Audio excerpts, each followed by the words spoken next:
ഇത് കുറച്ച് ദിവസമായി RSS, BJP, കേന്ദ്ര സർക്കാർ ഭീഷണിപ്പെടുത്തുന്നു, സമ്മർദ്ദത്തിലാക്കുന്നു എന്നൊക്കെയാണ് പറഞ്ഞുകൊണ്ടിരുന്നത്. അപ്പോൾ അണിയറ പ്രവർത്തകരിൽ നിന്ന് ഇപ്പോൾ മോഹൻലാൽ ഇട്ട ഫേസ്ബുക്ക് പോസ്റ്റിൽ ഞങ്ങൾക്ക് തോന്നി ഞങ്ങൾ അതുകൊണ്ട് മാറ്റങ്ങൾ വരുത്താൻ പോകുന്നു, അല്ലെങ്കിൽ എൻ്റെ പ്രിയപ്പെട്ടവർക്ക് ഉണ്ടായ വിഷമത്തിൽ എന്നാണ് എൻ്റെ പ്രിയപ്പെട്ടവർ എന്നതാണ് മോഹൻലാൽ ഉപയോഗിക്കുന്നത്.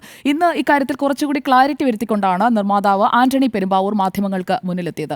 ആന്റണി പെരുമ്പാവൂരിൻ്റെ സൗണ്ട് ബൈറ്റിൽ ഉപചോദ്യങ്ങൾ ധാരാളം ഉണ്ടായിരുന്നു. ഞാൻ ആ സമയം തത്സമയം ഇവിടെ വാർത്ത വായിക്കുന്നുണ്ടായിരുന്നു. അപ്പോൾ നമ്മുടെ റിപ്പോർട്ടർ അലി അക്ബർ ഷാ അടക്കം എല്ലാവരും ഉപചോദ്യങ്ങൾ ചോദിക്കുന്നുണ്ടായിരുന്നു. ആ ഉപചോദ്യങ്ങളിൽ ഒരിടത്ത് പോലും ഏതെങ്കിലും തരത്തിലുള്ള ഭീഷണി പൃഥ്വിരാജിനോ ആന്റണി പെരുമ്പാവൂരിനോ അങ്ങനെ വ്യക്തിപരമായോ അല്ലെങ്കിൽ ആ ഒരു ടീമിന് ആ സച്ച് ഉണ്ടായിരുന്നു, അല്ലെങ്കിൽ ഞങ്ങൾക്ക് ഈ ഭാഗങ്ങൾ നീക്കാനായിട്ടുള്ള നിർദ്ദേശം ഉണ്ടായിരുന്നു എന്ന് ഒരിടത്ത് പോലും, ഒരു ചോദ്യത്തിന് പോലും ആന്റണി പെരുമ്പാവൂർ പറഞ്ഞിട്ടില്ല.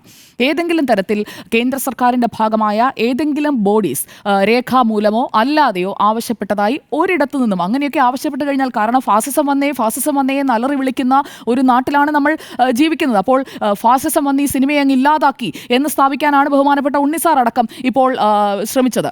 ഈ വെട്ടെന്ന് പറയുന്നത് കേരളത്തിനേറ്റ വെട്ടാണ് എന്നൊക്കെ പറയുമ്പോൾ വെട്ടിയത് കേന്ദ്രവും അതുപോലെ തന്നെ കേന്ദ്ര സർക്കാർ ഭരിക്കുന്ന BJPയും NDAയുമാണ് എന്ന് ഭംഗിനിറയേണ പറഞ്ഞു വെക്കുകയും ചെയ്തു. ഞാൻ അതിനോട് പൂർണ്ണമായും വിയോജിക്കുകയാണ്. എവിടെയാണ് BJP സംസ്ഥാന തലത്തിലോ അല്ലെങ്കിൽ കേന്ദ്ര തലത്തിലോ ഏതെങ്കിലും നേതാക്കൾ ഈ സിനിമയിൽ ഇത്ര വെട്ടുകൾ വരുത്തണം, ഈ സിനിമ എഡിറ്റ് ചെയ്യണം, ഈ സിനിമയിലെ ഇന്ന ഭാഗങ്ങൾ ഒഴിവാക്കണം എന്ന് എവിടെയെങ്കിലും ആവശ്യപ്പെട്ടോ? ഒരു സൗണ്ട് ബൈറ്റിൽ പോലും അല്ലെങ്കിൽ ഏതെങ്കിലും ഒരു പ്രതികരണത്തിൽ പോലും ഒരിടത്തും ആവശ്യപ്പെട്ടിട്ടില്ല.